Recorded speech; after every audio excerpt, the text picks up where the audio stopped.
Most mobile strategy games are basically just tap.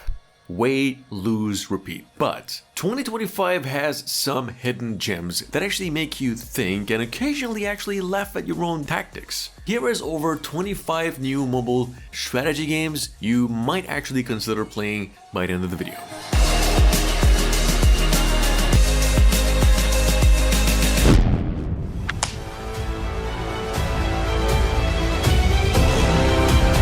So first things first, now this has been in the making for a very long time, and if you've missed it before, Foundation Galactic Frontier is as if you took Asimov's universal intellect and then you smashed it into a mobile strategy RPG and overloaded it with sci-fi. It's a strategy RPG, of course. You start here as a free agent, a traitor, bounty hunter, or a scheming strategist, roaming the rooms of a fallen empire, assembling a 3-person crew with skills and backgrounds, and of course, as you can see, the battles mix real-time strategy with spacecraft in action, and trading your way to power is as satisfying as just the universe itself. In fact, the combination of tactical depth, like crew management and roguish freedom, make this one a surprisingly addictive grind for anyone who's ever dreamed of running a spaceship without a budget.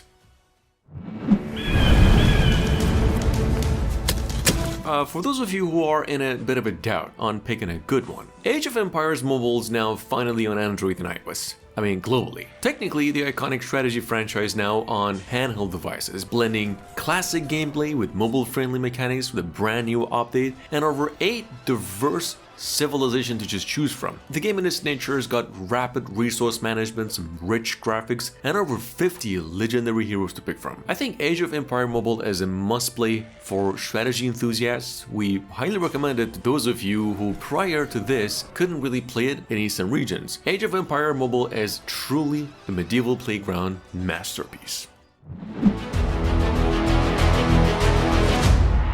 War Legends is basically what you'd get if Warcraft 3 and Clash Royale had a smarter, better looking baby. In case you missed it, the game's a full-blown real-time strategy on mobile. You're gonna be mining gold, chopping wood, summoning heroes, and watching orcs and elves beat each other senseless in real time. You can actually go solo in the campaign or just dive into 3v3 matches that feel straight out of old school LAN parties. Every faction in the game feels different, every spell looks insane, and the strategy actually matters. It's a free game, it's very deep, and it somehow runs smoothly on a phone. Easily one of the best real-time strategy experiences out there right now on Android. Going down to number 4, it is Total War Empire on mobile. It's basically witchcraft. You're commanding full 18th century armies, managing colonies and engaging in massive sea battles, all in phone with barely a frame drop. In fact, the new update is ridiculous in just the best way. Over 40 playable new factions, new campaign, unique new troops, also deeper national mechanics that don't even exist on the PC port. It's the same grind scale strategy that defined this series, just polished for touch controls and better optimized than ever. If you've ever wanted to rewrite history, forming the US or wrecking UK with pirates, this is about as close to perfection as Total War gets on mobile. Now on mobiles, finally, we've got over here number 5 tabs. The kind of glory you didn't know you needed. Yeah, you command armies or red-blue wobblers, wobbly little goofs across ancient, spooky, and just straight up bonkers different types of maps. Tabs Pocket Edition here is just basically pure sandbox mayhem powered by some of the silliest physics that's ever coded in gaming history. If you want a catapult versus a vampire, you can do it. A mammoth versus a bunch of peasants, let it rip. You got over 100 different units, the full-on unit creator. Basically with this game the possibilities are gonna be like endless. And if solo isn't just enough for you, you can throw your army into multiplayer. This game is dumb in the best way possible. There's one problem, it's a paid one by $5 in price.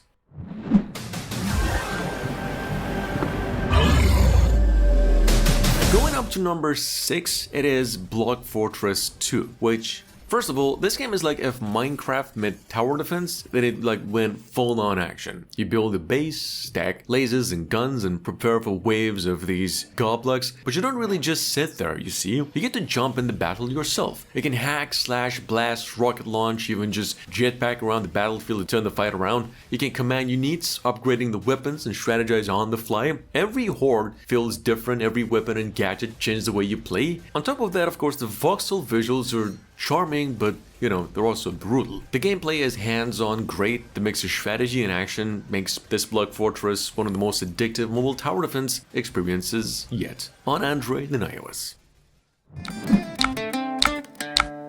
Up next at number 7, it is Big Helmets, Heroes of Destiny. This is basically what happens when dungeon crawling, brawling, roguelike, and strategy all decide to live under just one roof. And it somehow works great. This game is made by the same team behind Hunt Royal. It's an action RPG that packs solo campaigns, 2v2, and co-op boss fights into just one big wild ride. You can pick from 16 different heroes, upgrade, grind your way through random dungeons and never just play the same twice. And on top of that, it's got that perfect mix of quick action and long-term progression and strategy elements. If mobile strategy RPGs ever needed a fresh start, Big Helmets just went on and gave it to them.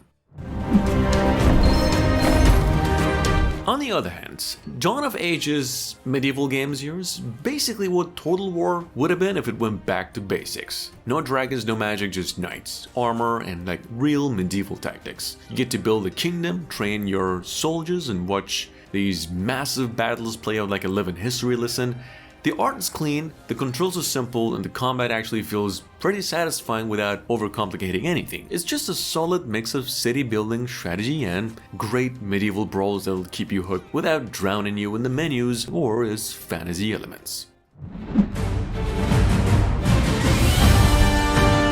War Armies is like Company of Heroes mid Clash Royale, and they also decided to go mobile. It's a pretty fast game, it's tactical, surprisingly deep for phone, real-time strategy, letting you build bases, capture points, roll out with tanks straight into cinematic. The one-on-one and the 2v2 modes are just absolutely amazing, especially when you're pulling off a perfect flank or stream-rolling someone who thought machine guns still work against armors. However, it could use better rewards and fewer overpriced passes, but mechanically it's pretty sharp, polished. If you've ever wanted proper real-time strategy with actual thinking involved, this is the one that actually gets it right.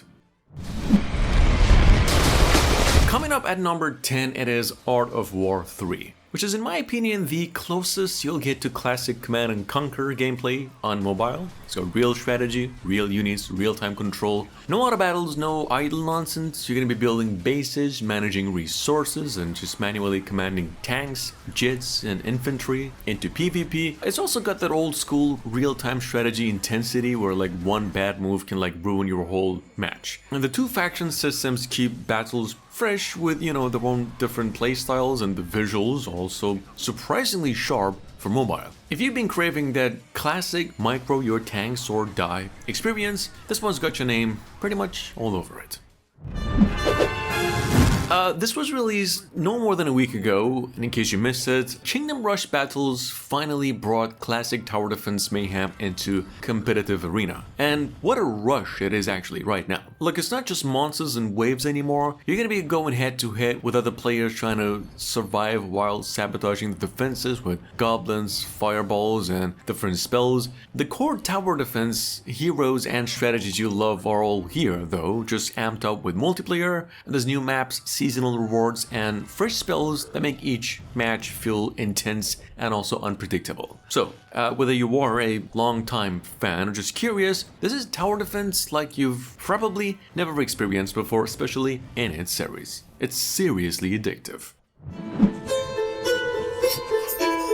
With that being said, I would like to think that Thronefall here is proof that strategy games don't really need to be bloated to be brilliant. Basically, it takes the soul of something like Kingdom 2 Crowns and it trims the fat around it, leaving behind just pure, bite-sized perfection. You spend the day building your little kingdom, then you get to fight like hell at night to keep it alive. It's pretty easy to learn, of course, but surprisingly brutal when the waves hit harder than expected. Every run feels different thanks to its clever modifiers and level variety. It's simple, clean, and pretty much endlessly replayable. It's a rare strategy game that respects your time and still makes you feel like a tactical genius. It also costs you $10.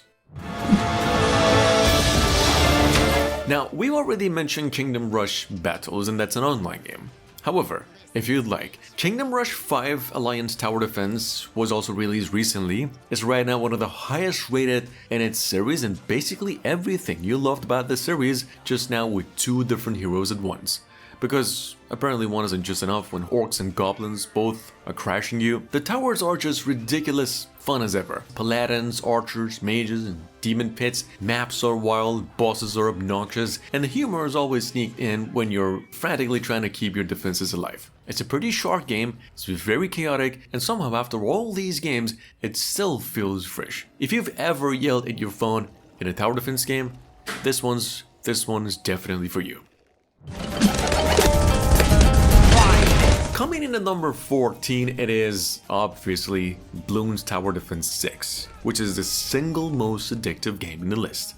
No argue. Look, it's what happens when tower defense goes absolutely bananas. You get a zoo of monkeys, heroes, and towers, and each with enough upgrades to make your head spin faster than a dart in a wild tunnel. Boss balloons, check. Co-op, check. Odysseys and player-made maps, all check. Basically, you will never run out of ways to pop a balloon. The cosmetic stuff is endless, but honestly, we're all here for just popping balloons, not decorating monkeys. It's a very polished game, well made, and basically Angry Birds' smarter, more tactical cousin who never leaves the party. Coming up behind it at number 15, it is Plants vs. Zombies 3. It's basically your childhood lawn defense class, but now your plants can mutate like a weird science experiment gone wrong. You know, as always in the series, you get to merge peas, spike weeds, and cherry bombs until Dr. Zombos finally gets it, and your backyard is not a buffet. It's charming tower defense done right, it's chaotic, it's clever, and somehow your brain actually has to think while you're in there. There are over 200 levels, story bits, and community events that actually make you feel like a hero, not just a zombie snack. And yes, it's free to play, so expect temptation, but it's genuinely fun if you love tower defense with a side of insanity. Going down to number 16, it is Total War Medieval 2. And I'm not gonna lie, it is one of those rare mobile games that actually feels like the full PC experience right in your hands even better. It's just a phenomenal port. You're gonna be enjoying every bit of gameplay from the mobile counterpart of the PC version. It is well optimized and the DLCs are amazing. 10 out of 10 strategy game on the go, a prime example of a hit. It is deep strategy. From Europe to the Middle East, the touch controls work surprisingly well and the performance is smooth, even on mid-range phones. It's a premium game of course, but absolutely worth it for fans of real strategy and old-school Total War magic. This might be a little too much, but we couldn't really cross this one off the list, so here it is. Rome Total War is another strategy nostalgia that's done right. It's just a full classic experience rebuilt for mobile, letting you conquer ancient Europe one province at a time. Got massive real-time battles, deep city management, and that signature Total War mix of brains and brute force. It's all here. The touch controls feel natural, runs incredibly well even on mid-range devices, and whether you are leading the Roman legions or rewriting history as another ancient power, this port basically nails everything that made the original legendary. Truly one of mobile's finest strategy games to this day. Resident Evil Survival Unit might be the most surprising mobile release this year. I know, the game is not even out, it's not even offline, but the hype is way too big to ignore the strategy survival unit itself and the fact that Capcom has gone full-on stealth mode on this one. No trailers, no hype, just straight up survival strategy gameplay. It's not your typical Resident Evil with jump scares and corridors and stuff. Instead, it's about managing resources, fortifying bases, and keeping survivors alive in Raccoon City. Moves matter, the visuals are sick, and the atmosphere hits really hard. Once out, it's gonna be a tactical masterpiece. It's gonna be as intense and as polished as a Resident Evil's ever been. Battles with two light disciples. Going down to number 19, it is Fire Emblem Shadows. And I'm hoping you haven't played this thing yet, because it might just be the boldest thing Nintendo's done on mobile, specifically on this franchise. It's a strategy tactical game, it's still got that tactical RPG soul of course, but now there's a different twist in the game. One of the 3 heroes that you get to pick in this game is secretly a traitor. It's like Fire Emblem meets Among Us, just with prettier armor and like some more guilt involved. Every match turns into a guessing game of who's about to stab you next, and it's just brilliant. The mix of strategy, bluffing, and fast rounds make it surprisingly addictive. You can trade loot, unlock upgrades, and question your own teammates. It's a very chaotic game, of course. It's very clever and just pure Nintendo experimentation done right.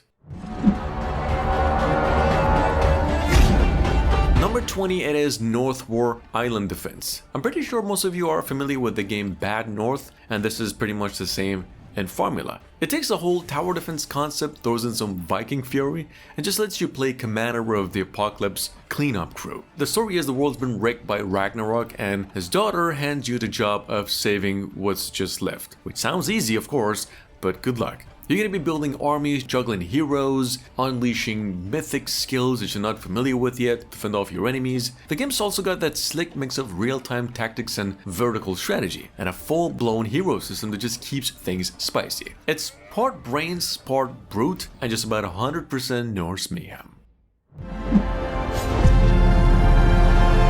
Coming up behind that at number 21, it is Might and Magic Fates, the card game. We had to have one of these in the list, come on. Might and Magic Fates basically says, what if centuries of fantasy lore were weaponized into your deck? It's Ubisoft's big swing at reviving the Might and Magic universe, mixing old school factions with new RPG and strategy elements, hero progressions. Every match feels like chess with fireballs, all about timing, synergy, and flexing. You can play the game solo, go PvP, or just spend hours crafting like the perfect deck while pretending it's not pay to win. It's available through a beta. It's fully coming out January next year. Hi, I'm Dan, and this is my game, Isle of Arrows. Number 22, it is Isle of Arrows. And it's a tower defense game, of course, but it's the kind that makes you work for it. You're gonna be dying a lot, fail a lot. You'll eventually learn something new. It's like chess meets tower defense. You place your tiles wisely, or you get to watch your tiny little isle get overrun. Factions change everything, maps do feel alive, and the art is sharp enough to make you forget you're failing repeatedly. Over 70 different tiles, roguelike randomness, and modifiers that keep things spicy. It's just a challenge that's equal parts frustrating and addicting. If you like tower defense games that make you think before panicking, this one actually sticks. Number 23, it is Parabolum, Siege of Legends. It's a strategy action game in the lines of Kingdom Crown, except it sneaks up on you with its storytelling. You start small, fields, mills, shops, but soon you will be juggling armies, walls, and defenses while keep the economy afloat. Each mission tests your tactics, every battle demands clever formations, and the heroes actually feel heroic. There's navigation stuff that can get messy, and the story abruptly ends at a cliffhanger, but the world's pretty rich, soundtrack's epic, and the potential here is enormous. This could easily become a strategy gem you won't want to put down. It's about $3 in price. At number 24, we're gonna go back in time just a little bit, because Mindestory or Mindestory is one of those games that looks simple until you realize you've accidentally built a full-blown industrial empire at about 3 AM. It's part factory builder, part tower defense. You know the game Factorio? It's like that. And another part, how efficient can I possibly get before losing my mind type of game. You're going to be managing production lines, defending bases, and launching resources across planets like some sleep-derived Elon Musk. And the amount of depth here is kind of wild. Automated armies, complex logistics, cross-platform multiplayer, and just endless maps. It's easily one of the most addictive strategy games on mobile, especially if you're the type who gets weird satisfaction from watching conveyor belts. Hey, I'm game designer Adrian, and this is Riff. And at number 25, we have another two-dimensional gem. It's called Riff, which feels like a kind of tower defense game made by someone who's both a genius and mildly unhinged. Of course, in a good way. It's a pretty clean game, strategic, surprisingly forgiving, which is just rare in this genre that usually punishes every mistake like a vengeful math teacher. You get a mix of 17 different towers, tons of upgrades, enemies with enough variety to keep your brain on high alert. There's even a set of different companions that actually make a difference in battle. Around 20 worlds and over 50 extra challenges. It's the kind of game you start for a bit and you end up defending your last tower at about 4 AM. So get a grip. And at number 26, just the honorable mention as we leave, we've got the game Tank Fortress Idle Defense, which is basically what happens when tower defense meets total robot uprising and refuses to chill. Basically, you're the last human commander with just one job. You gotta turn scrap metal into an unstoppable fortress. Gotta merge tanks, upgrade guns, and get through hordes that clearly just don't get the memo about peace treaties. However, the real kicker in this game is that it's part idle, part strategy, so your fortress is gonna keep fighting even while you're not, you're out, pretending you have a life. Great visuals, online battles, and lots of mechanical chaos. Overall, with Tank Fortress, you've almost got the most addictive machine war since, let's say, Metal Slug. Thanks for watching, it was a long video. Really hope you enjoyed, let me know which one's your favorite, and I'll see you folks again tomorrow.